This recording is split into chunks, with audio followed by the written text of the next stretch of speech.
Let's go.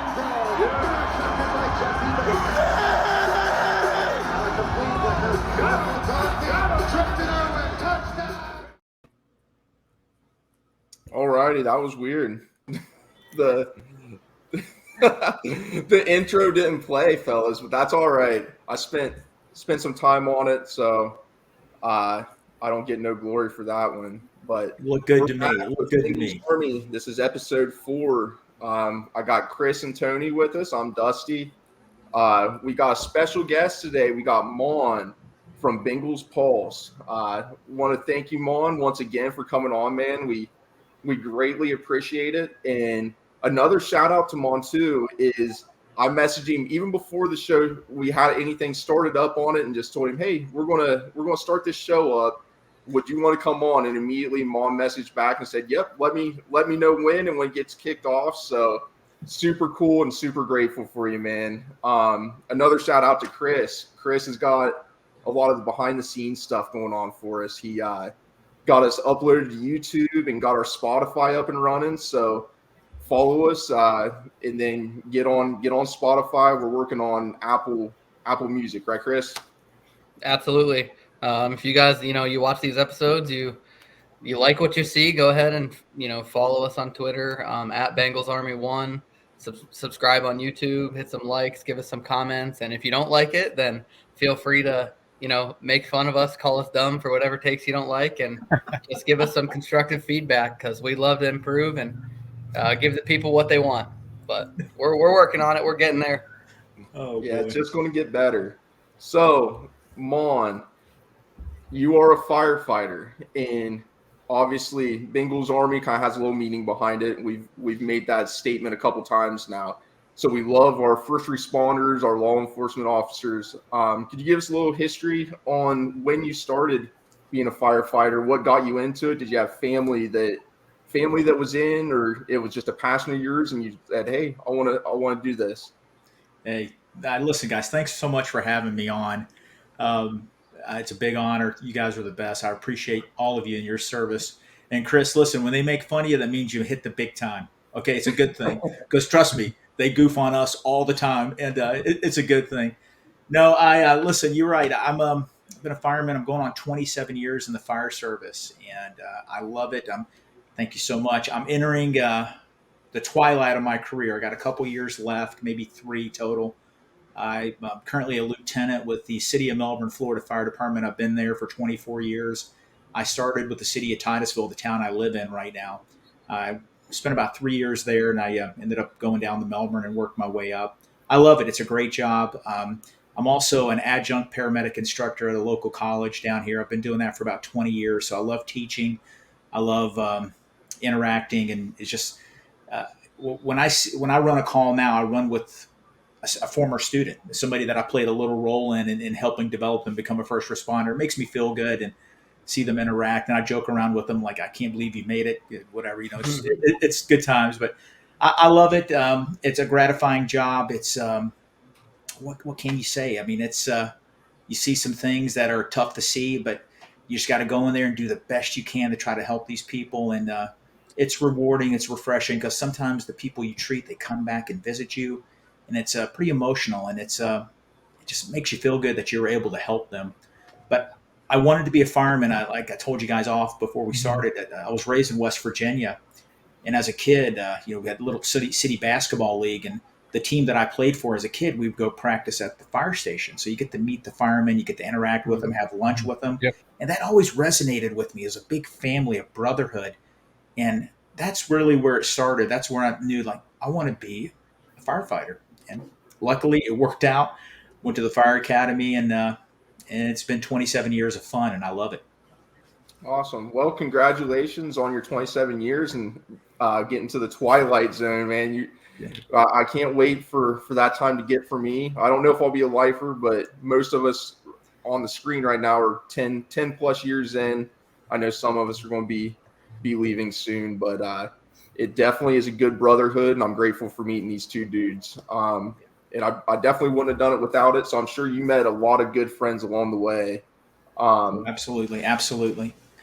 Thank you Yes, guys sir. for your service. I'm telling you, I know it's not easy for you guys, and listen, it's first responders, military. I'm not trying to sound, it's the backbone of this country, man. It really is. And I'm just proud to be a first responder, and I appreciate all of you guys, what you do, because I know it's not easy for you and your families. And thank you. Yeah, thank you. So, Mon, you got Bengals Pulse. You guys have been doing it for about a year now, year and a Yes, half. sir. Yes, sir. Yeah. So I think you Yeah. guys have a pretty cool story of how that started. If I heard it correctly on one of your shows, if you want to give us a little in depth about how you guys started it and to where you are now, because I think it's pretty cool. Yeah. Well, I mean, it started off Jake Owens, who's the co-host. He lived 40 minutes away from me, and we're Bengal fans. We watch every Bengal game together at my house. There's a group of us, 4 or 5, that's in a chat group, and we just continually chat daily on Bengal stuff. So Jake and myself, we decided, like, hey, wouldn't it be great to do a podcast? And we met Ace and Zim, hooked up with those guys, and they helped point us in the right direction. And we did a couple test takes with them, and they said, hey, this is good stuff. I think it's going to work. And we started our podcast. It's just two guys talking Bengals football. That's all it is. And we're not fancy graphics wise. We're trying to figure that out, but we enjoy it. And the easy part of our podcast is just talking about the Cincinnati Bengals. We love the team, and we have different views. he's he's a classic Bengal homer, and I love him for that. But I'm more of the measured guy. I'm a little like, oh man, I'm worried about this team. So I think it works pretty well, and we just love doing it. And we're going on at 65, 66 episodes now. We've had some guests on. Jeff Hobson's been on. Dan Hord's been on. Jay Morrison. We're working on some other guests right now. So we've been really fortunate and blessed. And we appreciate the fans that are loyal and watch the show. We really appreciate it. And it's a lot of fun. Yeah. So I know last week you guys had a little bit of a back and forth, and I loved it. I thought that was hilarious. I forget what the topic was, but you guys kind of went back and forth on it. It was funny, and it's all in good spirits. So I love how you guys can have your little debates. Was it the Minka Fitzpatrick one? Was it that one? We were yelling at each other. Yeah, but let me tell you the backstory on that. Let me tell you the backstory. Last year, before week 1, we did our prediction for the Steeler game, and I told him, I said, Jake, week 1 is very unpredictable. You never know how these teams are going to play. We're playing the Steelers. It's not going to be an easy game. And Jake, I said, I think he mentioned it was going to be a 3-touchdown win for the Bengals. And he says Minka Fitzpatrick is like one of the most overrated players in football. I think that's how he worded it. Well, we know what happened. And so fast forward to last week or the week before that episode, he started talking about Minka again. I was like, don't do it. Don't write a check you can't cash. Stop. Don't talk about him. And then we went back and forth, and it's all good fun. He knows he can get under my skin in a certain way, and it worked. It worked. Yep. Yeah. Yes, sir. So, Mon, you're from Florida, originally from West Virginia. Down in Florida, do you like doing any fishing or recreational things outside of football? And well, it's funny. When I lived in West Virginia, I used to fish all the time. I did go hunting with my friends, even though I was never an avid hunter, let's put it that way. But I went fishing all the time in West Virginia. My first year in Florida, I didn't have a lot of friends. We would fish a lot. But the last few years, no. I mean, I literally work, and then when I get off work, I go teach. And after that, it's like Bengals, travel. We go to a lot of sporting events in the state. We really do. We just love sports. We go see we'll go to games in Orlando. We'll go to games in Tampa. As a family, we just really gravitate to that sports atmosphere. And that's really what we do. We go to Tallahassee a lot. My kids went to Florida State, so we go see Florida State football games quite a bit. And that's the thing that we do the most. Okay, awesome. Do you guys have any questions, or you want me to just do some rapid fire stuff here? Yeah, I was looking at all the nice setup you got there behind you, Mon, and looks like you got a lot of cool memorabilia and stuff around. And I was just wondering, what's the story with Keanu Reeves on the door? That's good. That's good. Keanu Reeves has like 380 confirmed kills in all the John Wick movies. Yeah. No, every year for the draft, I buy a cardboard cutout, and he's my celebrity guest for the NFL draft. And I've been doing this for about 15 years. And I have a friend of mine at work. He calls it the montage, all the celebrity guests over the years. And this Keanu Reeves was the guest this year, so I'm going to keep him for a year. I had Ted Lasso last year. He's still here. We've had a bunch of celebrities, Justin Bieber, all these guys, and we end up taking our pellet gun in the backyard and shooting them later on. But it's all good fun. It's all no. So but as a follow up on that, who has been your favorite celebrity guest over the years? Danny DeVito. Danny DeVito. Danny Beautiful. DeVito that was the biggest. That one, and we had who else did we have? Meghan Markle and Harry. Oh yeah, yeah, they were here. That got a lot of feedback on social media, and we've had Michael Jordan. We've had some NASCAR drivers, Bill Elliott. We've we just have fun with it. Very cool. Avid Bengals. I'm a cornball. Okay. Yeah. Hey, all we love avid that Bengals kind of fans, stuff, man. right, Mon. They're all avid Bengals fans. All of them are avid Bengals fans. They are huge supporters. Huge supporters of Bengals Pulse. They're logging in constantly. Yeah, when I had the one with Harry and Megan, I had like a check for $5, like the Bengal fan club of Brevard County, Florida, is giving you $5 for the Princess Trust. And I took a picture. It's a $5 check, and that's awesome. I was like, man, they go, Mon, you need to get on medicine, buddy. You're messed up. That's awesome. That's awesome. Yeah. Tony, you got anything you want to fire out here? No, Mon, if you could real quickly just give us a better understanding of what drove you to be a Bengals fan, right? I mean, you talked a little bit about growing up in West Virginia and being there, but down in Florida now, you're still an avid Bengals fan. Give us a little bit of an idea of what drew you to the Bengals and away from the Browns, right? Because it seems here in Ohio, it's split. If you're not a Browns fan, you're a Bengals fan. If you're not either of those, you're probably a Steelers fan. Yep, and a lot of folks from West Virginia, I know, they're Steelers fans too. So, Chris, you're absolutely right on that. West Virginia Steeler country. Everybody, majority of the team, that's their team. It's Morgantown, Pittsburgh's really close. Where I lived in West Virginia, the Bengals were always on Channel 3. There's an NBC affiliate out of Charleston. They always had the Bengals on. And it was weird, like back in the 70s and 80s, Channel 3, 5, and 10 was NBC. So you would get multiple different games. You get the Bengals on Channel 3, the Steelers on Channel 5, and then Channel 10 was like the game of the week. And CBS was 7 and 8. You get the Redskins all the time. But I just gravitated to the Bengals. I wanted to rebel. All my friends were Steeler fans. I mean, I showed them, So I just stayed a Bengal fan. Then my family in the early 80s, 83, 84, we moved to Florida. And, buddy, that was hard because it was Dolphin country, and you would never see a Bengal game. It literally maybe once a year you'd see the Bengals play, and you would just watch the Dolphins and you just look for the ticker, try to get the score. What's going on? Did the Bengals score? What's going on? Wait for a highlight. But then luckily DirecTV came out, and then we got the Sunday ticket, and that wasn't a problem anymore. But it's hard being a Bengal fan in Florida. It really is. Right now with Joe Burrow and the recent success, you'll see Burrow jerseys around in my town. But before that you wouldn't see anything. So you're starting to see the outreach, the Joe Burrow effect. You can see the Bengals they're developing a little bit of a national base more than a regional base. And that's fun to see because for years you would just never see that down here. You would never see it.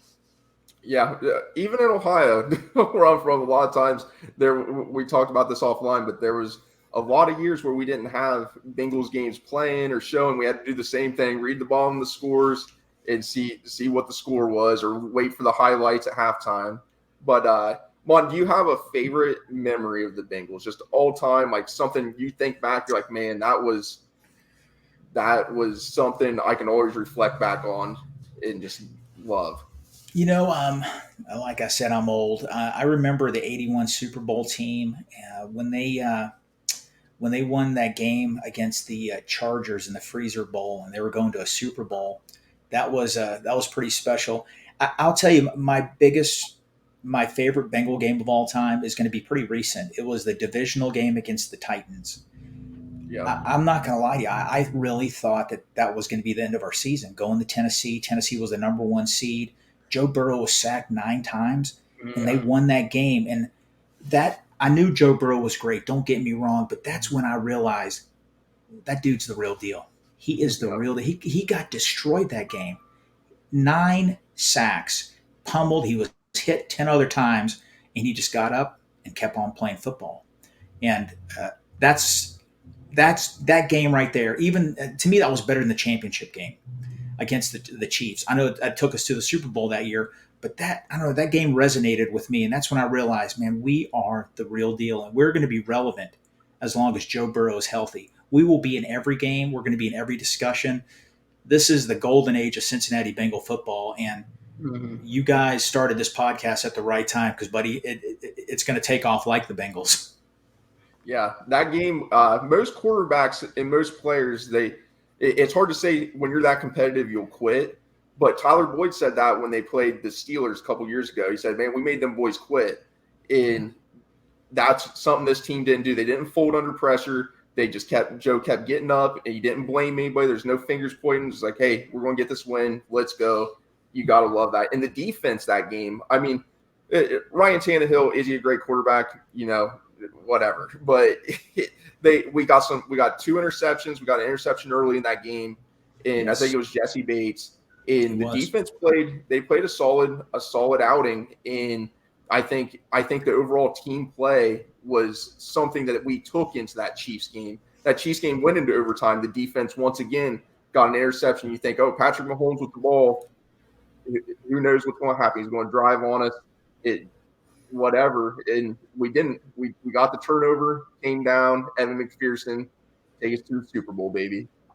God, that was, I think them winning the Tennessee game gave them that little. I mean, they were confident anyway, but I think that really told them, hey, man, we can do this. We can do this. And I tell you, that was one of the most just gratifying wins. I felt so. I mean, I wore Bengal stuff the next day, and man, I was strutting. I was proud to be a Bengal fan, and I wanted everybody in the world to know it. And the way the defense closed out all those games through the playoffs, Jermaine Pratt, like I said, Jesse Bates. I forget who the other interception was. There, I'm pretty sure we had 2 turnovers against the Titans. Logan Wilson picked off that ball and set up that field goal at the end. Remember, Eli Apple actually tipped that ball. He made a great defensive play, popped it up in the air, and then Logan Wilson intercepted it, luckily, and then we completed one pass, I think, to Jamar Chase, and then we kicked the field goal and won the game. Yes, sir. They were the number 1 seed. They were the number 1 seed, correct? Yep. They had them on. They were the number 1 seed in Tennessee. Yeah, that was big time, man. That's one of my all-time favorite Bengal wins. It really was, and man, I tell you, that's when it really hit me. We have a stud at quarterback. He is the real deal. He really is. Yeah, man, I agree with that. So we'll move on to this offseason. Overall, Bengals didn't make a whole lot of moves, but the moves they made, I feel like, were pretty impactful. How do you guys feel on that? Maan, as our guest, you can go ahead and start us off. You know what? Thank you. That's a good question. I'm very happy, of course, with the Orlando Brown. I'm all for protecting our Cadillac, Joe Burrow. Were you surprised, Maan, when that signing came through? Tony actually texted me. He was like, "Bro," I was like, "Uh-oh, something happened." Were you caught off guard? Were you surprised at all? You know, it's weird. Like 2 episodes before free agency started, we were talking about we think the Bengals are going to make a splash at tackle because I'm not here to bash Jonah Williams. He's been average. Right tackle was unknown with Lael Collins. You just can't have a quarterback like Joe Burrow and not make a move at tackle. Now, did I think it was going to be Orlando Brown? No, I didn't. And I'm just so glad it is because you saw what happened last year, guys. We started off 4-4. We struggled. We were trying to figure things out. We had 4 new starters on that offensive line, and they were trying to gel. Guess what happened when they figured things out? Buddy, we went on a 10-game winning streak. And it shows you when we have above average to good offensive line play, Joe Burrow is going to eat. He is going to just light up people. Orlando Brown makes the Bengals a better team. I am concerned about the safety spot. I really am. We knew Dax Hill was going to be the starter. We understood that. He was drafted last year. We knew he was going to be Jesse Bates' replacement. I think every Bengal fan knew that was coming. The Von Bell leaving us going to the Panthers, that hurts. Von Bell, he's a good athlete, but he knows that defense like the back of his hand. He's the glue to that defense. Yep. Nick Scott, listen, he started last year. He started the last 5 games of that Super Bowl season for the Rams. Very athletic. I think he's more athletic than Von Bell, so that's a good thing. But we got to see Dax Hill and him. They're going to have some growing pains. They are. But I'll tell you this, Lou Anarumo, best defensive coordinator in football. I'm not just being a homer there. I really think he is. Started off as a DB coach. That's where he made his money. That's where he worked his way up. He knows defensive backs. He's going to get those guys ready. Think about Cheeto. Cheeto tore up his knee last year. I thought that was our death knell. I thought it was over when that happened. What happened? Cam Taylor-Britt comes in. Eli Apple reinvigorated his career in Cincinnati. He was a joke in the NFL. Eli Apple became a good player. Lou Anarumo and those defensive back coaches. He'll get those safeties up and running. And they made some solid moves, but so did the other teams in the AFC North. It's going to be tough, guys. But I think we have the best quarterback in that division, and I think that's going to get us to another championship. And the best weapons. Yes, absolutely. So do you think the team would be better bringing Eli back, or do you think we're okay? So let's say that Cheeto is, God forbid, he gets set back a little bit. But a lot of people don't like Eli. I don't like his antics off the field and his Twitter stuff. But if you look at Eli's stats, they're impressive. And I personally would not mind bringing him in. And we did sign Sidney Jones. Am I saying Sidney Jones? Right? Yep. Yeah, it is. Yeah. So I would love to have Eli Apple back. And Dusty, I agree with you 100%. I'm not crazy about his Twitter antics and all that. I think it just motivates the other team. But the best 2 years of his career was with the Bengals, and he was actually a pretty solid player. And hopefully they have that phone ready to call him just in case. I don't know much about Sidney Jones. I know he was a high draft pick. He tore his Achilles. He was borderline first-round pick, and then he had that injury at the Combine. And I think the Eagles or one of the teams drafted him. He bounced around to a couple other teams. We'll see. They need a veteran. You can never have enough cornerbacks. And maybe Eli shows up. It's a passing league. And if he did come in, you know what you're going to get if he had to come in and play. And he knows that defense. And we'll see. I think that's to be determined. Yeah, I think Lou was able to get the best out of Eli. And I think worst case scenario, if he doesn't end up catching on with another team, and I mean, I think that there's probably a lot of teams that just cross him off the list immediately because of what you guys mentioned, those Twitter antics and this and that. He's burned a lot of bridges, and that's not to say, oh, well, we don't like his competitiveness or whatever. Just the way he displays it sometimes can be a little problematic. But I think that Sidney Jones, I thought last year when he was waived that he would have been a good target for the Bengals, and whether they put in a waiver claim, I don't know, but somebody else ended up getting him. So I think signing him to be a depth piece as a veteran minimum deal. So I think his cap hit is like $990K or something like that, which to bring in a veteran who was a highly touted draft pick, who has bounced around a little bit. I think that's kind of like the Eli Apple mold, a guy who bounced around, high draft capital, bounced around to a couple teams and never really caught on. So I think to have him as depth is going to be great. And I think DJ Turner and Juan Drago. I mean, what a name! You can't help but root for a guy like that just for that name. But I think those guys, obviously, Cam Taylor-Britt came on at the end of the year and proved that he, what he lacks in, speed and explosiveness, he makes up with being in the right position and being a great tackler and having good recoverability. So I think even if Cheeto starts the year off on the PUP list for the first 4 weeks or whatever, I think that we have a decent bit of depth to be able to make it until he gets back. And I think, and you mentioned it, Maan, the biggest thing is going to be how do the safeties perform. One of the things that I have the biggest trouble accepting is that Von Bell was, outside of his play on the field, he was probably one of the biggest leaders in the team, and he was one of the guys that helped that chemistry. And I'm a big chemistry guy in the locker room. I think that if all the guys have great chemistry and they're playing together and they trust the guy next to them to be in the right thing, and they're not blaming each other, and they're not doing anything like that when something goes wrong, then that improves the play of everybody, and it covers up a lot of mistakes when they're made. So I think that losing Von Bell was a huge loss, and you could say the same for Jesse Bates. I mean, all the contract stuff that he went through, you can tell he was such a good leader because he did not let that, he didn't talk bad about it in the media.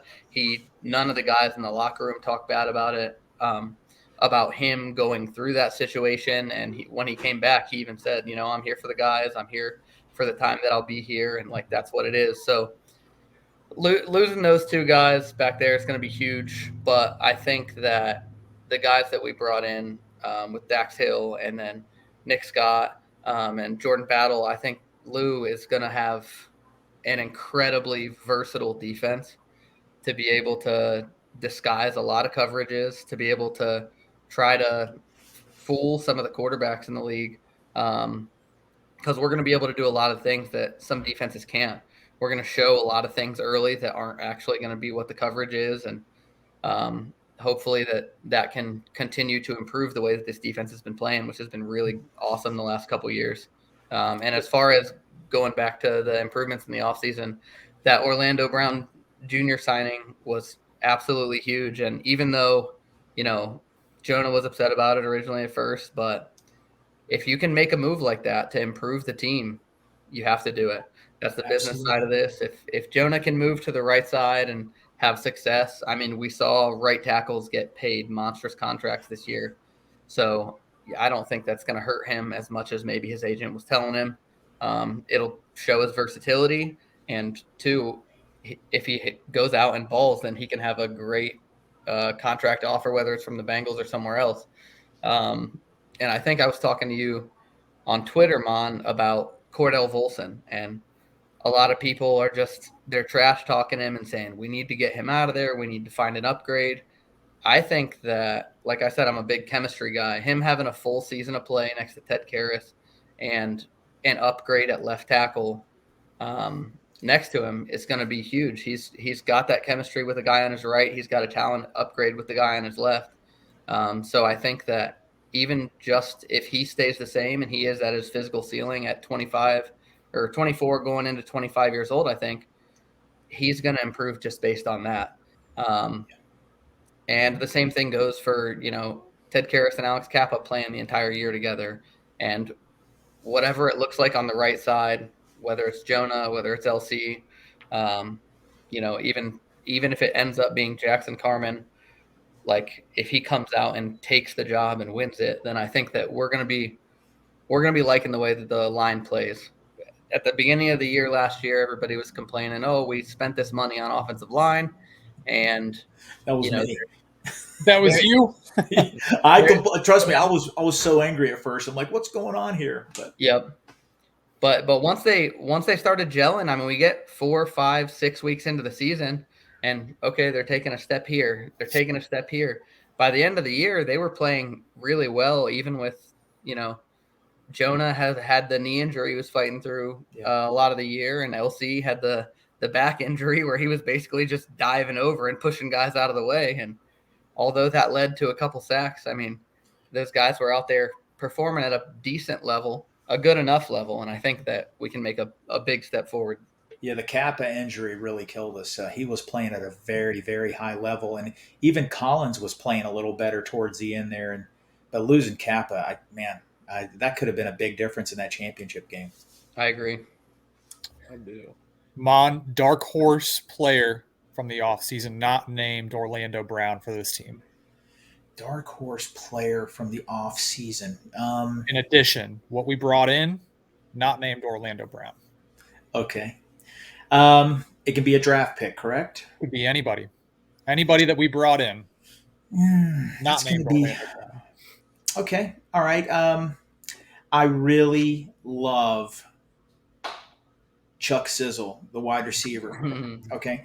I think that's going to be big, and I'll tell you why. I believe the Tyler Boyd injury in the championship game, I agree with what he said a few weeks ago. We said that on the Bengal Pulse. His injury cost us the game. I know there was this other stuff with the referees and all that. I'm not even worried about that. But he had 2 catches for 40 yards. The Chiefs were doubling T. Higgins and Jamar Chase. Boyd was going to have a huge game. He was going to have a really big game. I think bringing in, nothing against Irwin. Irwin's a great player, great story, but I think there's a little more upside with the our draft with Chuck Sizzle. I think he's going to come in. If Tyler Boyd gets nicked up, somebody else, he's going to come in, and I think Joe Burrow's going to have a fun time with him. Also, he's going to help out a lot with special teams. We need a little more explosion from the punt return game. We really do. Taylor does a good job catching the ball, but he's not going to be that home run threat. And I think I think Sizzle will be. Call him Chuck Sizzle. Mm-hmm. I think he will be. I really do. And I like that. I like the other wide receiver from Princeton. I still think he's a couple years away. Miles Murphy. I know you said 1. I'm giving you 2 here. Okay. I'm big on the sacks. We only had 30 sacks last year. And I think for this team to get to the next level, we have to get to 45 to 50. Mm-hmm. Losing Larry Ogunjobi really hurt Trey Hendrickson and Sam Hubbard. Really hurt him because with him and Hill had 14 and a half sacks in 2021. And when Larry O left, I think they only had 5.5 at that spot last year. Zach Carter only had a half a sack, 2 sacks from Reeder, 3 sacks from BJ Hill. We just need more pressure up the middle. And I think Sam Hubbard can come in there and maybe on third down, potentially give us some pass rush up the middle. But Miles Murphy's going to come in. I think he'll give us 6-7 sacks. He'll give Hendrickson a breather, Hubbard a breather, make them better players later on in the year. The Cincinnati Bengals have to get more than 30 sacks. They have to. And I think they will this year. That's going to be huge. That's going to be huge. Agreed. The pressure rate of Trey Hendrickson, do you believe in pressures to sack, the difference with that? Or, I love seeing the sacks. That's a good question. But I also, if he's winning and getting those pressures and making life difficult, it's not as good as a sack, obviously, but it's still making the quarterback think a little bit. That's a great point. I think the Bengals were towards the top in the NFL in quarterback pressures. You're right. Quarterback can't process fully. He'll throw a bad pass, could turn into an interception. I get it. That's great. But I just want them to finish off because if they get 10, 15 sacks, guess what? The team's punting. Guess what? That's more possession, more time of possession for the Bengals. That's more plays for Joe Burrow to do something. Last year, the one frustration I had, it seems like teams could convert on third down quite a bit on us. And I think if we could just get home and just, get 10, 15 more sacks, that's going to be huge for us. It's going to be huge. Miles Murphy, Chuck Sizzle. I love our draft picks. I really do. But those 2 are the ones that really stick out for me, and I think that's going to help us tremendously. Now, with the defensive line talk, Zach Carter I thought was going to be maybe your dark horse. Zach Carter was very productive in the SEC, and I was pretty high on the guy, liked him. Rookie years are kind of weird. Do you think he takes a step this year, and could he be a part of that rotation that we want to see with a Miles Murphy, a Joseph Osai, give Trey and Sam a bigger rest, and give DJ and BJ, because BJ had like 800 snaps. He was on the field way too much. And like you said, Larry O, without having him and nobody really came in to fill those shoes, BJ's out there a lot. His run defense was still stout, but we can see an obvious difference when those guys are fresh. And Sam and Trey are both those dudes. They don't want to come off the field, but if you get that solid rotation, they're able to come in fresh and eat. I think they're going to be maybe a little more willing to get their breath, get their air. Yeah, I like Zach Carter. I was high on the pick. I think he improved throughout the year. I think towards the end of the season, he's a little more stout against the run. He was making plays. He was flashing a little bit more. He was a rookie, struggling a little bit. But from what I've read and seen, apparently he's come in excellent shape, and they're expecting him to make that second-year jump. They really didn't address that interior 3-tech. So I think they expect big things from him. And, listen, I'm going to trust Duke Tobin, Lou Anarumo, and this coaching staff because they've done one hell of a job. Our roster is top 5 in the NFL. It really is. And they think he's going to be a player and he's going to develop. And I expect him to have the typical second year jump, because Dave Lapham always says that on his podcast. The biggest jump is second year, especially for offensive linemen. You mentioned Cordell Volson earlier. These guys are going to improve dramatically, and it's going to make the Cincinnati Bengals better. But we have to get our sack numbers up, and keep the pressures coming also. But I just want to get those sack numbers up, and I also want to get our run game back on track. We were 29th in the NFL in running the ball. I don't want more rushing attempts. I want to be more efficient running the ball. Mm-hmm. I think we average 3.8 yards per carry, 95 yards a game. We need to get 4.5, 4.6 yards per carry. Let's get 115 yards a game. I know it doesn't sound like a lot, but that's 2 or 3 extra first downs a game. That's 12 more plays a game for Joe Burrow, or potentially. And that keeps Mahomes, that keeps the other quarterbacks on the bench. I want a more consistent run game.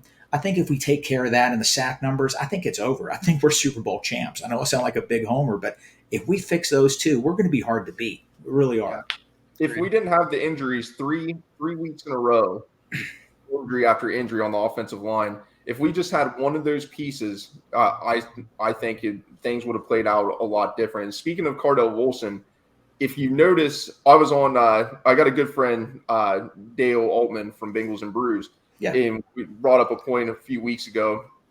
And I said, look at who Volson's surrounding himself with. Ted Karras he's been with him under his wing pretty much the whole time. And they're always together. All the events they go to, guess who's beside Ted? Right there's Cordell Volson.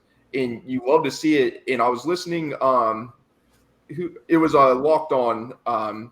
James Rapine was talking maybe yesterday, and he had Ted on, and Ted was talking about the difference Volson's made, his size, the way he looks. And a lot of people get on him for his age, but things were weird with COVID and different things going on. And I really feel like Cordell is going to take that next step. I thought as a 4th round draft pick, he was a surprise to most of us. I think that he was starting. I don't think anybody really expected that. He came in, he performed decent, probably better than any of our expectations. In this year, like Chris said, you have Orlando Brown Jr. beside him, and then you have his buddy Teddy K right there. And he's growing, like he's still growing. Ted said he felt his best at age 28. And I think Volson's 25, so he's a little older, but he got a lot of playing time. I think he had the most playing time on the offensive line last year. That experience is invaluable. And to bring that into the next year with these veteran leaders, I really do think he's going to continuously grow mentally and physically. And you can obviously see a difference if you look at the pictures. The dude he's a big boy. And I do like the way that shapes out. What do you think our line's going to finish at a total? Like, do you think they're going to be average or above average? Because I think they could be a top 10 offensive line to a top 12 offensive line. And I don't feel like that's much of a stretch. I agree with you. I think they can. I think they could be above average to good. I expect Volson to have a big jump. I agree with his size. I was stunned. I don't know if you saw the podcast they had. Ted Karras was at the Holy Grail with one of the other podcasts, and Cordell Volson came up and sat next to him. He dwarfed the guy. He is such a big man. I think the offensive line, Orlando Brown, Volson's going to be better. Karras, we know what Karras is a pro's pro. Kappa, to me, is a top 10 guard in football. The big unknown is right tackle. I've been pretty critical of Jonah Williams, but I just want everybody to know this. If he comes in and he's the starting right tackle and he absolutely lights it up, I'll be the first one to say I was wrong.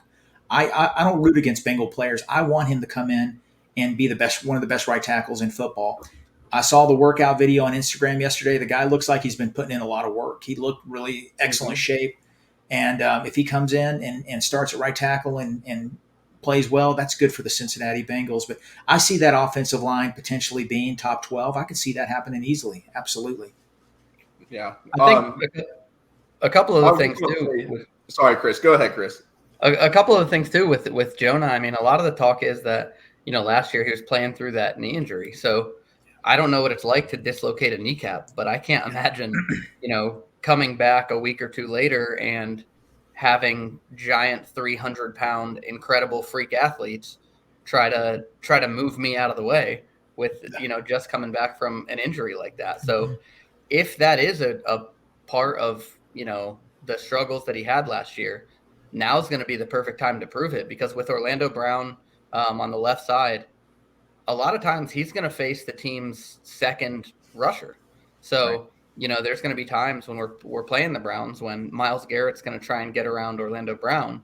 And there will be times, obviously, when teams line up their premier rusher against Jonah. But if he's able to prove himself this year and, get back, like I said before, right tackles, they got paid this year. Well, they're gonna. So every team in the NFL is going to be paying attention to Cincinnati, what they do at that right tackle spot, because they know Orlando Brown is solid, right? They're going to take a guy that's their premier edge rusher, Myles Garrett, for example, or Micah Parsons, for example, from Dallas. They're going to switch him over to that right side and keep him away from Orlando Brown until we get that right tackle spot figured out, right? So I think it's going to be interesting. And I agree with you, Maan. Again, I've been super critical of Jonah as well. I was hopeful that they would trade him away, but I'll also be the first one to admit that I was wrong and hope for the best in that guy, because, we did spend a first-round draft pick on that guy. Yeah. We do want the best out of him. It's just whether or not we're going to finally see that full first-round potential come out of him. If it is at right tackle, that's great, and it's going to be better for the team as a whole. Yeah. If I could piggyback real quick, you did mention a dark horse player. I've talked to Jake, like on the Bengals Pulse, some of my other Bengal friends. They think I'm crazy for saying this, but Cody Ford, I know he hasn't really panned out for the Bills and the Cardinals, but he's playing on the same team with Orlando Brown, his college teammate at Oklahoma. Yep. And I don't know if he's going to start, but I think we're going to get the best of Cody Ford. I really do. I think he's going to come in. The Bengals have a history of taking chances on players, Reggie Nelson and a few others that really take off. Eli Apple. I could see him coming in and being a key reserve, or maybe potentially fighting for right tackle spot. We'll see. But that's a dark horse. He was high on the Bengals were high on him. I think they had him graded around a second round pick a few years back. So to get him, they've seen something in him back then, see if they can get that out of him. So I do like that. Yeah. We'll see. That's going to be interesting to see his development too. So it's going to be a great year. This roster is loaded, and man, with Joe Burrow, we're going to get a Lombardi. It's going to happen. Man, yes, I hope so. Well, Maan, I don't know how much time you got, but you gave us 42 minutes. I don't want to keep holding you. Do we have any closing thoughts, guys? Before we say our goodbyes, and hopefully Maan joins us again here soon. I would love it, man. I appreciate you guys so much. This has been a lot of fun. Yeah, I just want to say thank you and appreciate your time today. We're hoping this thing takes off, and looking forward to supporting your podcast as well. I also am interested to see what celebrity you bring in this year. I don't want to hear any spoiler alert yet, but I'm interested to see. Keanu Reeves is hard to beat. You know what? I already have the next guest lined up, but I'm not going to spill it. We got 10 months to go before the next draft, but it's going to be entertaining. I'll tell you what, you guys come on my show, or I'll come back on and I'll give you a world premiere of my guest. Looking forward to it. We will do.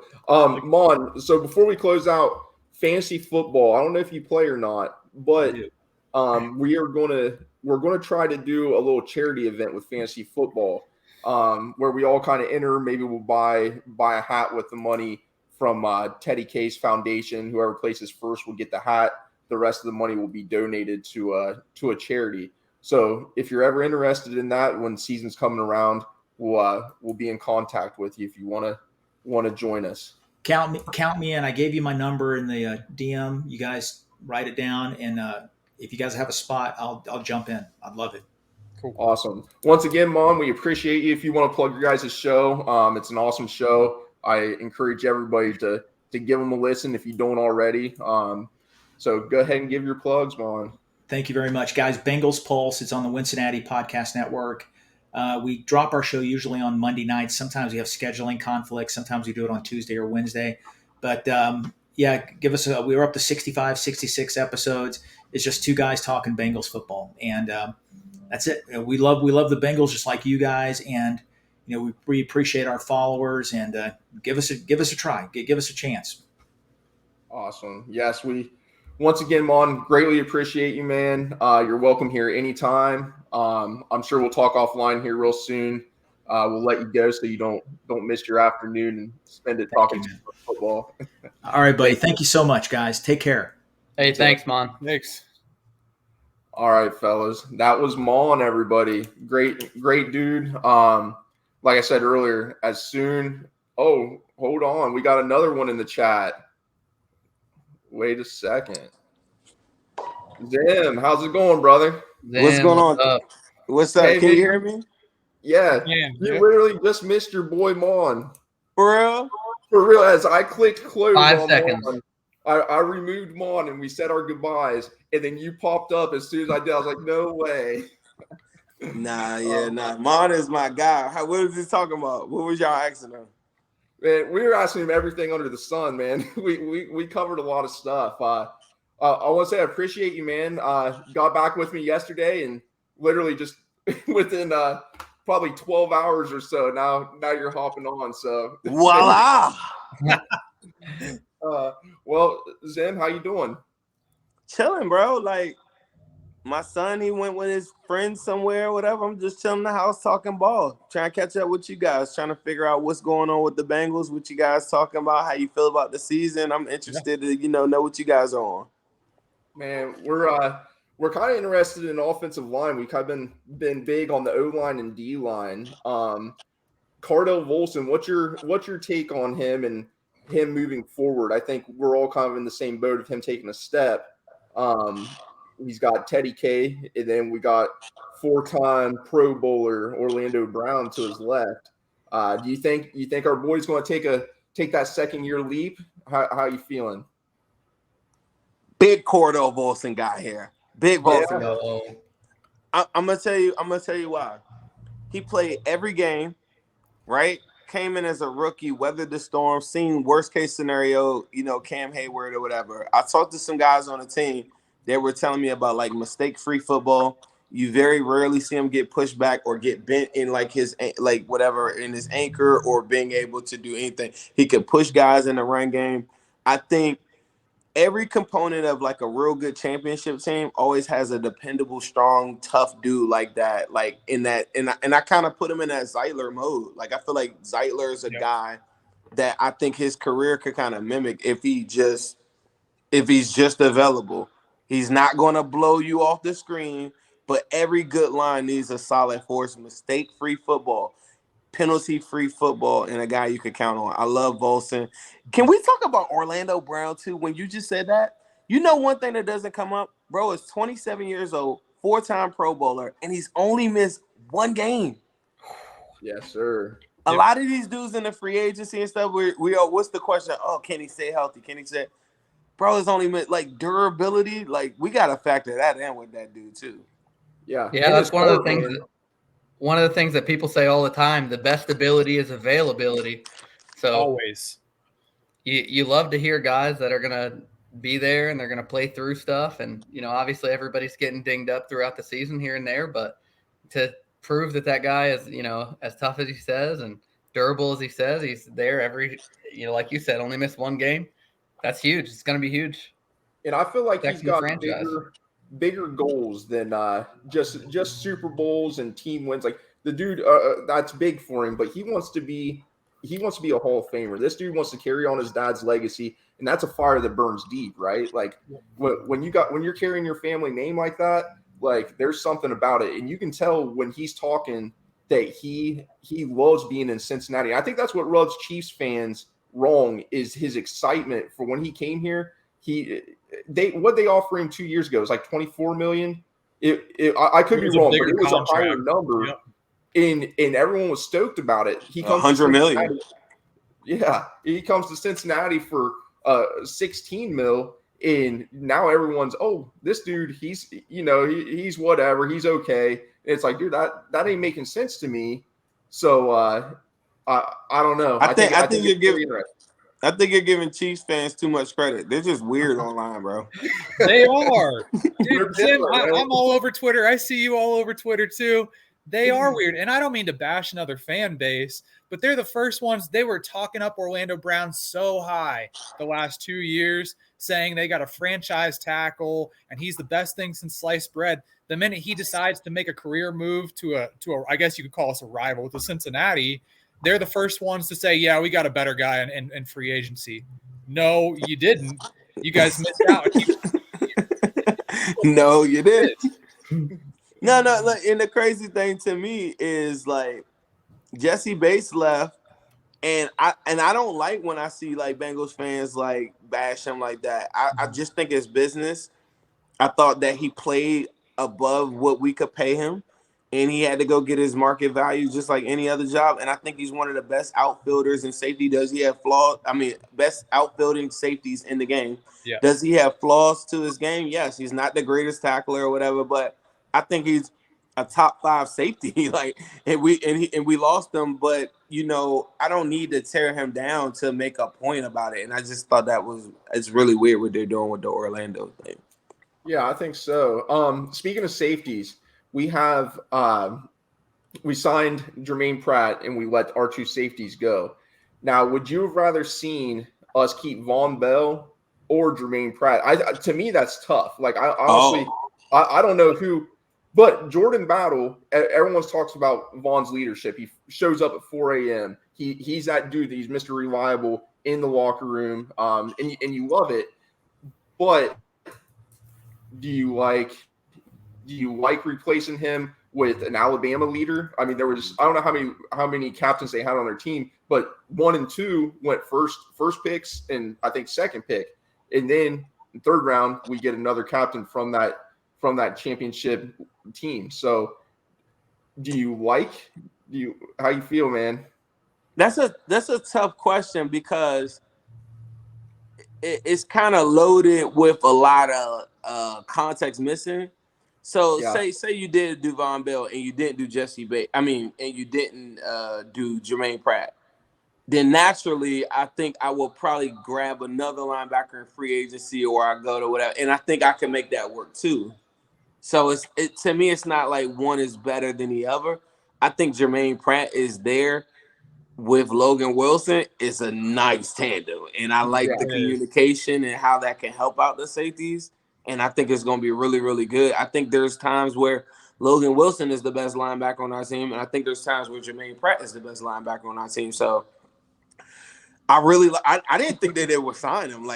But I didn't either. To act like Von Bell, to know what you get from Von Bell. I think you got faster though. Like from the safety position, I think Nick Scott is like, he's short-handed. I think he's like 28, 29 or something like that. So he's not like old or something. So you got that Super Bowl, like on the Super Bowl run that they went on, go look at the snap count that he had in the playoffs. He was playing like 60, 70 snaps a game. So he was a key part of their Super Bowl run with the Rams, including the game that we lost to them in. So for people to act like that's not a thing, he's the real deal. I think he's a big hitter, and he's a younger version of Von Bell. I might have got his age wrong. I know he's younger than Von Bell. Yeah, I think he's 26 or 27.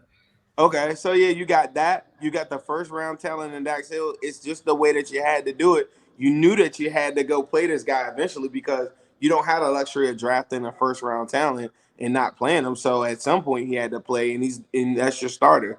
And I think as a prospect, Dax Hill is a better prospect than what Jesse Bates was as a prospect. So if I can build off of that and Lou Anarumo did that, then I got all the faith in the world with that. I think Battle instinctively, I think he's ready to go and play some meaningful stats. Say that, man. I was just about to say that.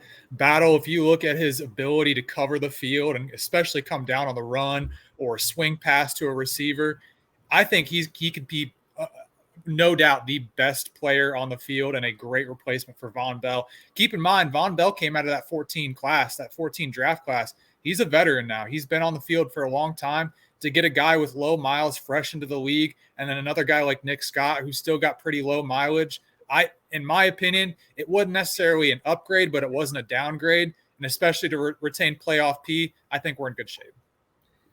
Yeah, and one of the things that I like that you said, Zim, was you didn't think that Jermaine Pratt would be back. I honestly did not think he was going to be back either. There was a lot of weird Twitter stuff during the year last year. You know what I mean? He started calling himself GP Money, and then at the end of that playoff game, he's running off the field, cussing Joseph Osai up and down, and like all of that stuff went public. Like that's all locker room stuff. You know what I mean? It's hard to see that, but I was like, well, I don't think that guy's going to be back, but to get him back on the contract that we did, like for him, 3 years, what was it, $7.5 million a year? Yeah. Like I think that's a great deal because, like you said, Logan Wilson and Jermaine Pratt, that's got to be one of the best linebacker duos in the league. It is. It's up there. And to be able to, I mean, you're saving 23, 24 million by moving on from Jesse Bates and Von Bell. And I mean, I disagree with you a little bit, Tony. I do think it's a downgrade, but I think it's a workable downgrade. Like Jesse Bates and Von Bell were just like, they were such a good tandem and so good for the back end of this team, keeping people from getting over the top. And I think with a lot younger players, like there might be one or two times during the game where the coverage gets mixed up or whatever, somebody slips back and it's a busted coverage, but you can kind of just chalk that up to a couple of younger guys learning. But yeah, with re-signing Jermaine Pratt, I think that's shores up the middle of the field and gives us less ability to be targeted there. So I think we're going to be just fine. I think we got more athletic. So I think we got more athletic. And if we all remember, I love Jesse Bates. I wanted him to stay. I was on top of the mountain screaming, saying we need to keep Jesse Bates last year and just to pay him. But he played pretty average ball until the playoffs the last 2 years. He's a really good coverage guy. Zim, you talked about it. He's an average tackler. I love him, but he still had things in his game. And now I think we got faster, younger, and more athletic. Maybe not necessarily an upgrade, but I don't think it was a downgrade. I think we're going to be in good shape. And then the ability to get after the quarterback this year, I think has been upgraded significantly. I think we're going to see some really good results from those things in the offseason, moving into the season. Right. I agree. Yeah, I think the comparison of the way Logan Wilson and Jermaine Pratt is kind of like an equivalent to a Von Bell and a Jesse Bates. Like the way their communication was and the way they play together. Right. So I think at least having one of those groups stay together was what is important. So yeah, Zim, I wasn't trying to load you up with these questions, man. there was a lot in there to digest, bro. So I wasn't trying to do that. I was just trying to get your opinion on who you would prefer. And yeah. I love having Jermaine Pratt back. I mean, the interception against the Raiders, dude, like the dude, he's coming along each year. He's growing and growing. And Logan Wilson, if you can keep those two together, it's a beautiful thing. For years, we complained about linebacker play.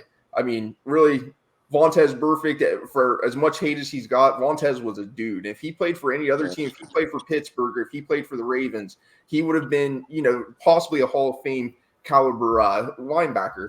And I mean, I don't feel like that's a bad take. I just think that's true.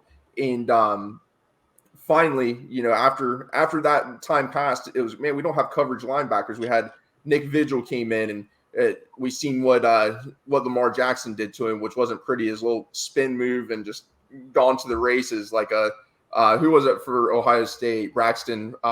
Was it Braxton? It was Braxton Miller. Braxton Miller. Yeah, dude. So we can move on. Do you guys have any receivers that you think is going to really take off this year? That's going to be, I mean, we other than like our main dudes, but I'm about to say I know 3 guys that are pretty good. Right. Do you think with TB, do you think, obviously if he's healthy and stuff, but do you think we're going to get snaps for Chuck Sizzle? Do you think we're try to work him in, or do you think he's going to be a dude that we just kind of let him learn, let him develop, or do you think, obviously special teams, I think we all think he's going to play there, but what kind of rotation do you think he's going to have? I think Charlie is going to be your punt returner. I think they'll probably give kick returner duties, probably maybe to Travion Williams. I'm not sure. Like Ivy, if he makes the team, like there's some variables out there. But that's your starting punt returner. Receiving wise, this is a trick. I'm gonna tell you the tricky part about this. To me, part of the reason why we have the best wide receiver trio in the National Football League is the availability, right? So if all three so you got these two 1,000-yard seasons from Boyd, you got multiple 700, 800-yard seasons, like, and that's the third option. Part of the equation is them playing. One thing that I've always said is that if like some of these guys aren't on there, like early on, we were talking, I forgot what, we had a couple of different conversations on like every single year on guys that I felt like we're letting other teams off the hook by them not playing. If Charlie Jones is playing, right, as much as I like him, I feel like I'm kind of letting the other team off the hook that they don't have to deal with one of the best route runners in football with Tyler Boyd. So in my mind, I have an equation that I'm always thinking about, and I'm saying I want between amigos. That's what I call Tyler Boyd, T. Higgins, and Jamar Chase. I want them to all walk out of it, whether somebody gets 12, somebody gets 4, I don't care. I want to walk out with 21 attempts, like, so that's, you know what I'm saying, 777. Like, that's how I look at all three of them. If Charlie Jones is taken away from it, I think he's really good. He's a rookie. But in in the back of my mind, I'm like, but that would mean Tyler Boyd is like all off the field most likely, and I don't really like it and I could see spread sets where you go 4 wide and stuff like that, but I only see that probably like 6-7 times a game. So to me, give him some of that stuff. Me and my partner Ace on the Wincinnati pod, we're about to interview I call him Yoshi, but Andre Yoshivas. We're interviewing him this upcoming Tuesday. I'll talk to him. That's another guy that I think could, like, you could throw him like a go ball or something like that. But I got the best wide receiver. I got the best man-to-man guy, T. Higgins. So it's like, if these guys are out there, that, you know, like, even if they're out there at the same time and the ball goes to Andre Yoshivas, and then I got a one-on-one with T. Higgins or something, give me T. Higgins. I don't know. Like, maybe that's like a weird way of looking at it. I want those guys to be available and be good and play. But my focus is them 3 wide receivers, bro. If they get the ball, I just feel like my opportunity to win. Like, if Tyler Boyd plays in the AFC Championship game, I win. He Like, said it I too. win the game. We were just talking about this. Yep. Hey, do you remember when he played against Pittsburgh and he said, them boys quit? Yeah, dude. I was like, Man, think about that. what T. Higgins just did to the Steelers. Like, I was having a conversation with a Steelers dude the other day. Bro, I'm talking about he demoralized them in that game. Y'all know in the second half of that game, Kenny Pickett, any Steelers fan say, well, we only lost by 7 points. Kenny Pickett and them only had 66 yards of offense going into that garbage yard drive that he had at the end. I'm talking about the second half of football. So the first half, if you go rewatch it, they pushed them all the way down the field, gave them 3 straight pass interference calls or something, got him down there, got him his touchdown. He had a pretty productive first half, right? The second half, we come out, defense locks up. But T. Higgins is one person that people don't talk about sometimes. Dominated in that game. They threw every cornerback at him, bro. He had like 140 or something in there. And like, for Bengals fans, it's like, yeah, of course, it's T. Higgins. You know what I mean? But like, for everybody else, they're like, bro, our wide receiver doesn't do that. T. Higgins won us the AFC Championship game in 2021, and people don't talk about that. Every key third down they went to him. Jamar Chase only had like 70 yards in that game. T. Higgins in the Super Bowl was the leading wide receiver in yards. He had 100 yards in that game. No other wide receiver eclipsed 100 yards. Cooper Kupp had 36 yards going into the final drive of the game. Like, these are things that people really don't talk about that much, and these wide receivers are that good. There's so many other people that you're going to talk to that are going to be like, well, if we had the weapons, those teams, their front offices opted to go defense. Like take the Ravens. You can't use an argument about wide receivers with me because your front office has opted to go to a top 10 offensive line every year. You have a Hall of Fame kicker. All you really got to do is get 30 yards to go down the field. Dude's kicking from 60 yards. Like, you don't even really need wide receivers, honestly. You have a top 2 run defense this past year, top 10 defense. Those are your weapons. So when people use the argument that we don't have weapons against us, I'm like, but you have an offensive line, you have the Hall of Fame kicker, you got all these different things, and that's how your team is constructed. You can't have everything, just like the Bengals don't have a top 5 offensive line. They have a fringe top 10 defense, you know what I mean, like that. But the wide receivers, they're the best. And I need all three of them dudes to go crazy. And to me, that's our team. Like, people got to embrace that. Like, that's who we are. We bomb on people. I know we in the AFC North, but we put points on people. Yeah. And one of the things too that those people that are saying, "Oh, we can't get weapons, look at we drafted those guys: Jamar Chase, T. Higgins, round. Tyler Boyd, AJ Green, TJ Hushmanzada, Chad Johnson, going all the way back. The Bengals draft wide receivers. Like, I don't know what it is, who they got, like what kind of metrics they use, what are the things that they key in on, but they know what to look for when it comes to wide receivers. And Troy Walters, that wide receivers coach, that man can develop these guys. Yep. Like, one of the things that you were talking about is the opportunity cost of having one of those top three guys off the field for, Charlie Jones or for Yoshivas to come on or whatever.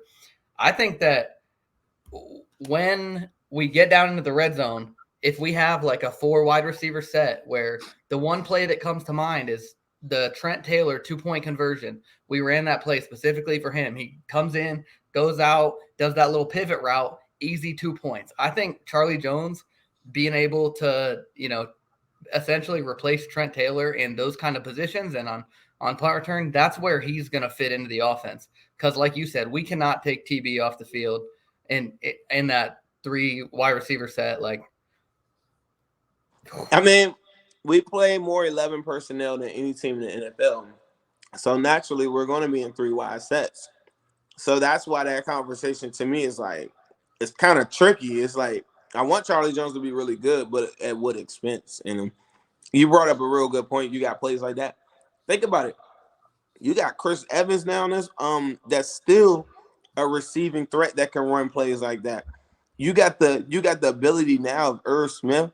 Like, in practice, they're showing Irv Smith running like seam routes. Those are throws that Hayden Hurst wasn't doing that. Remember the throw in the game that you just brought up, Tony, where it was, or I think it was you, Dusty, where y'all talking about the Raiders game. Remember the throw to Uzama in the scene? Yeah. Yes, I remember that. Tiny window, man. Whew. Yeah.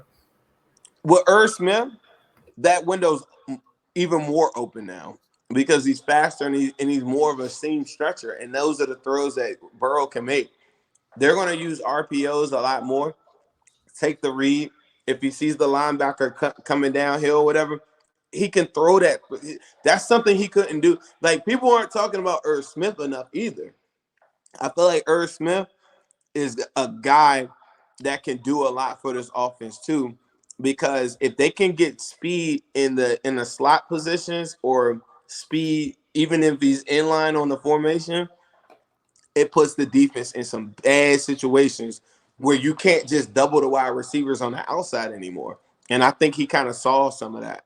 So there's a lot to be, man, I'm excited about this. We didn't even really talk about the defenses, man. Hey, let me ask you this, because I got to go in like 5 minutes. Let me ask you this. Everybody wants this Royal Rumble of like offensive line talent, right? But the Bengals got Cody Ford, Jackson Carman, and a pretty good looking Lyle Collins. Say that Jonah Williams doesn't win the Royal Rumble. Are you guys comfortable with $12.6 million sitting on the bench? Like, say he doesn't win the right tackle spot, he'll be on the bench. $12.6 million. I honestly think that if you're going to cut him, if you're going to get rid of that money, like if you don't find anybody to trade for him, you can't cut him. You can't get rid of it. The money's there. It's dead money if you cut him. Yeah. He can't cut him. He can only be traded. For me, it's like, what are you going to trade him for? If you're going to trade him for like a conditional 7th rounder just to get that money off the books or whatever, you have to have an immediate, like, what you're doing with that money, and it's going to immediately upgrade the team. So, like, for me, I think I would rather keep him, like, unless you can find a trade partner where they're getting rid of a guy kind of like a higher level price for BJ Hill trade. Like, if you're going to find a higher level of that, then sure, yeah, go for it. But I don't know that many teams are going to have an expendable player at that level. But unless you have an immediate plan for what you're going to do with that money, I would rather pay $12.6 million for the depth. And I mean, at the end of the day, that money's coming off the books after this year anyways. So They're going to pay it, though. They're going to pay it right now because they're going to wait it out, right? Even if he doesn't win the job, he's going to sit the bench and he's going to be there as a depth piece because down the stretch, just like our team ran into late in the year, people are going to have injuries and they're going to be desperate for a guy that has some snaps under him. They don't want to take a chance on some guy that's never had snaps before. Even if Jonah Williams is playing average, now the Bengals can dangle that out and say, hey, we've got something for you. Let's take care of some of that salary. What do you guys have for us in return? Maybe it's a draft pick. Maybe it's a guy that they don't use a whole lot. Maybe it's a guy that we need, right? They're going to let him sit regardless. They're not going to cut him, obviously, because it's dead cap. They're not going to trade him away earlier because nobody wants him. If they wanted him, they would have taken him by now. They're going to wait it out. Yeah, I think later, if anybody gets any training camp injuries, I mean, Jonah's value is going to go up. So since we didn't get him out before the draft, right now we're kind of stuck with the money. I want value for Jonah. I'm not saying he's not the best left tackle, but he's a playable left tackle in the NFL. And you're not going to get that in the 5th round on a trade. Like in having the depth, how many years year after year have we complained, man, offensive line. Last year, the depth was in question once again. And to have depth pieces, if they're available, if we can't get nothing for him, I'm 100% cool with keeping him on there for even if it comes to week 16. Oh, now we got to toss Jonah in, and he plays average, and we have him there, and that gets us to a championship. Dude, that $12 million, give me it all day for the ring. But at the end of the day, if you can trade him off, and that money can go towards a Logan Wilson, a T. Higgins extension, and you get somebody in return, dude, I'm all for it. Options are good. So having options, I'm not going to complain about it because we've complained for years about not having options. So having these available are great. It's a great thing. So it gives us talking points that are fun. But at the end of the day, man, I'll keep the depth on the offensive line. Let the best player play. LC, I think letting him have time to heal and recover his back. All last year, his back was messed up, and he still played decent. You know, he's lunging at guys. It was kind of tough to watch sometimes, but he was playing his heart out. I like LC. If he's available to play and he's 100% healthy, let the dude play. I like LC, bro. LC on LC on the right, Orlando on the left is an identity to me. That's a mean combo. Yep. Like we're bigger. Alex Kappa, we're Ted bigger. Garrett. We're stronger. Like in the run, people don't talk about Orlando Brown in the run game enough too. Mm-hmm. Like they're just bigger and they're stronger. If we need a 3rd and 2, you don't have to pass to get it. Like I'm running behind the 380-pound monster. Bro, 6'5", 6'8". 6'8", like, bro, they're animals on it. Like Joe Burrow's never had that before. Like, to me, I think you could win with Jonah if Jonah plays in an AFC championship game, and he's at right tackle or something. That's like, I like that. But if I'm saying like my best 5, man, Lyle, like when he got to the Saints game, he was cooking. I mean, a masterclass on Cameron Jordan. When we got to like the Panthers game and stuff like that, the run games, him and Kappa on those duo blocks out in space is a nightmare for teams. And then by the time we got to the Steelers, like in the second time that I was talking about, they left him on an island. So from a play calling standpoint, like, bro, he opens up the playbook. Jonah, I just feel like he could be a technician all he wants. I just think that it's just sometimes you get overpowered for what they're doing, or you get a guy that's really, really fast. It's hard to do that to Lyle as much. I just don't see a world where like Jonah gives you a better shot than Lyle on those sides. We're gonna see how it plays out, but I wanted to ask you all that question. I think you can win a championship with both of them. I gotta go handle some stuff really quick. I appreciate you guys having me on here, man. Keep on doing it. Hey, we appreciate you coming on here. If you want to plug your stuff, I'm sure everybody knows you. So if you want to plug your stuff real quick, man, and big thanks to your boy Maan. You got a good one there. Maan's awesome. So Maan, we appreciate. Maan be giving me a lot of info. He buys every magazine. He subscribes to ESPN. I'll be like, Maan, give me the article with it. Like Maan got all the stuff. So that's my guy. But yeah, just follow me at Zim Hude on Twitter. If it's Instagram, it's Zim_Houday. My website, I took it like I put it on vacation. I'm about to open it back up. I sell like a lot of cool merch like this on zimhouday.com, but check that out. Other than that, Wincinnati pod with Maan is on our channel. We're gonna have a big we got CCB next week, and we got Andre Yoshua. So please make sure you check in with that. We got a bunch of dope interviews lined up too. Hey, Awesome, thanks man. again for joining us, man. This was awesome to get to talk to you. Hear some of your takes. So we appreciate the heck out of you.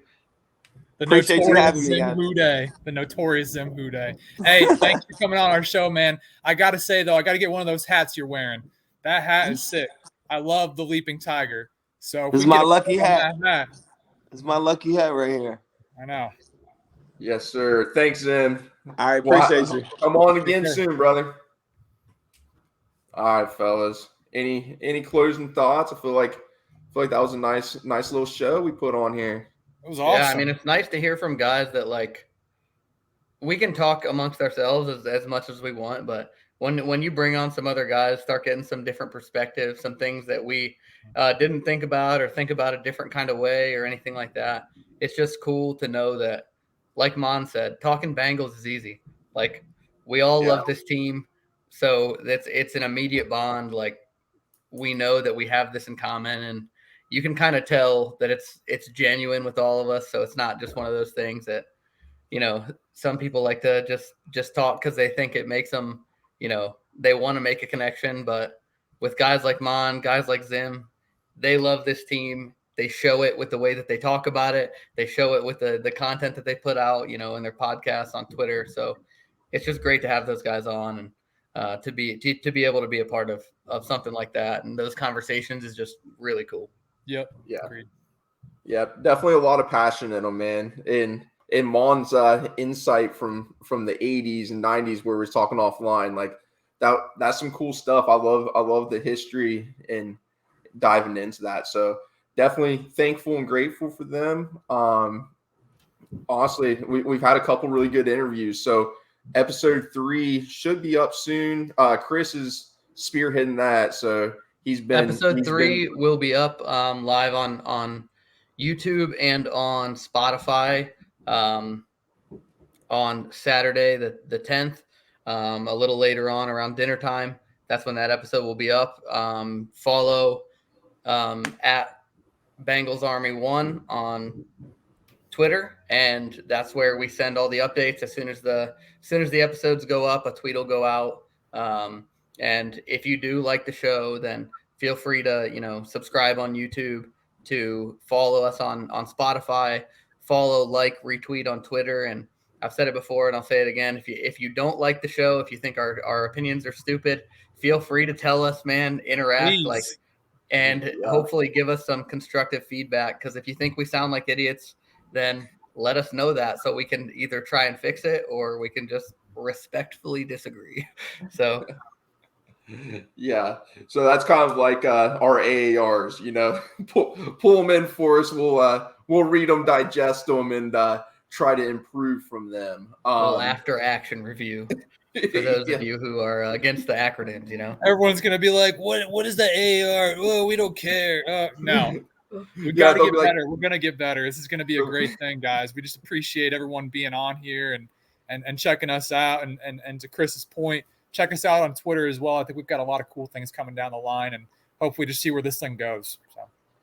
Yes, sir. And stay tuned because in the coming probably 2 months, we're gonna have a chance to do some giveaways and a chance to get involved with the Bengals community on Twitter and otherwise. So we're gonna have some cool opportunities for y'all to get involved, for y'all to be able to kind of make your fandom known, and just keep on the lookout for those things. That's another good reason to follow the Twitter account, because that's where you're going to get all those updates. That's where you're going to know. That's where you're going to know when that stuff's going down and what you have to do to be a part of it. So just keep an eye out.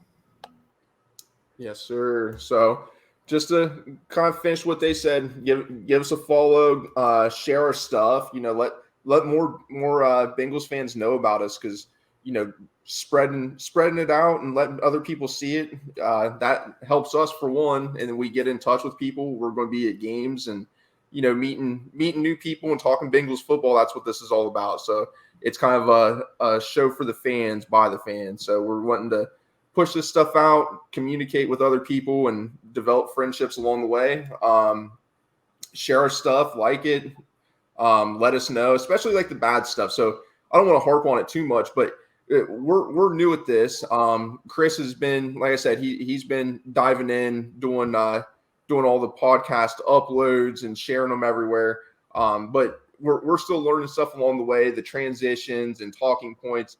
All of it is it's kind of new. We do it all the time, just like most Bengals fans do. We'll talk, but putting on a live feed and putting it on a recording and putting it out to people it's a little different. So if anybody has any advice on how to make it better, make the show better, definitely reach out to us. Let us know.